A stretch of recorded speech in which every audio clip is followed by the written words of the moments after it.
Question number 19 काफी important है ये। If A and B are two collinear vector then which of the following is incorrect. हमें बताना है कि अगर दो वेक्टर है जो कि ए वेक्टर और बी वेक्टर है, ये कोलिनियर है, हमें गिवन है कि कोलिनियर है।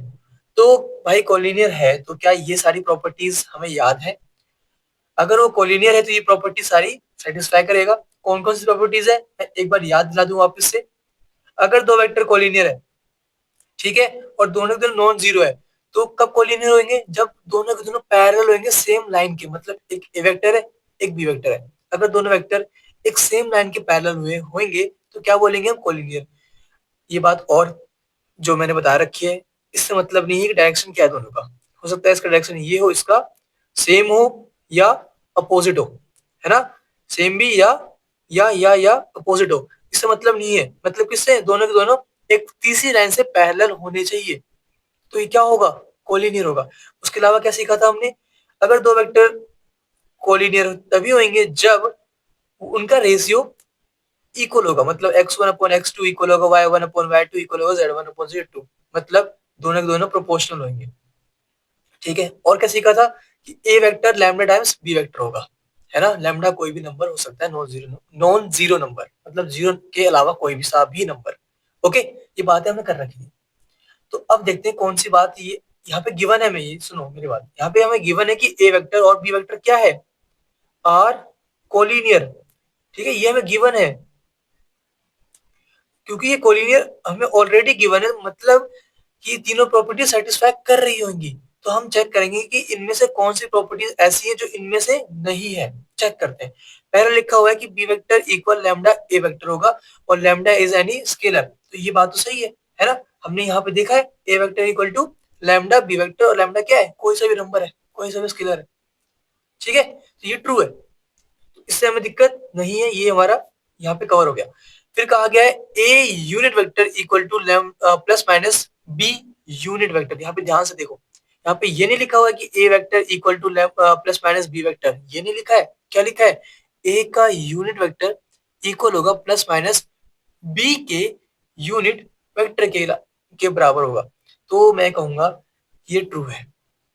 अब आप बोलोगे सर ये कैसे ट्रू हो गया भैया, ये कैसे ट्रू हो गया?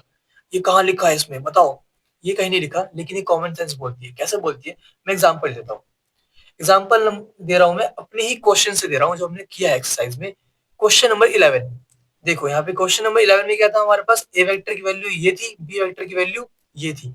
मैं कह रहा हूँ एक काम करो, इस ए वेक्टर का यूनिट वेक्टर फाइंड कर लो। कर लोगे? क्या करना होता है? इसके डिवाइड में इसी का मैग्नीट्यूड, सबको आता है। इस बी वेक्टर का यूनिट वेक्टर फाइंड कर लो। ठीक है, तो क्या मिलेगा? बी वेक्टर का मैग्नीट्यूड डिवाइड कर दो, है ना? तो आपको वैल्यू मिलेगी, निकालो। जो भी वैल्यू मिलेगी ना बराबर मिलेगी दोनों की, इसकी वैल्यू और इसकी वैल्यू बराबर मिलेगी, क्योंकि दोनों वेक्टर्स क्या है? कोलिनियर है। समझ रहे हो? निकालो इनकी वैल्यूज, आपको बराबर मिलेगी। और डिफरेंस क्या होगा? हो सकता है कि दोनों सेम डायरेक्शन में हो सकता है दोनों डिफरेंट डायरेक्शन में हो। ठीक है, मतलब हो सकता है कि ए वेक्टर का यूनिट वेक्टर की वैल्यू प्लस बी वेक्टर की यूनिट वेक्टर वैल्यू के बराबर मिल जाए, या ए वेक्टर का यूनिट वेक्टर इक्वल है माइनस टाइम्स बी वेक्टर का यूनिट वेक्टर। ठीक है, दोनों केस पॉसिबल है। एक काम करो, इनके यूनिट वेक्टर निकालो आप और चेक करो कि क्या आ रहा है। क्या ये आ रहा है या ये आ रहा है? ये भी आए या ये भी आए, दोनों ही सही है।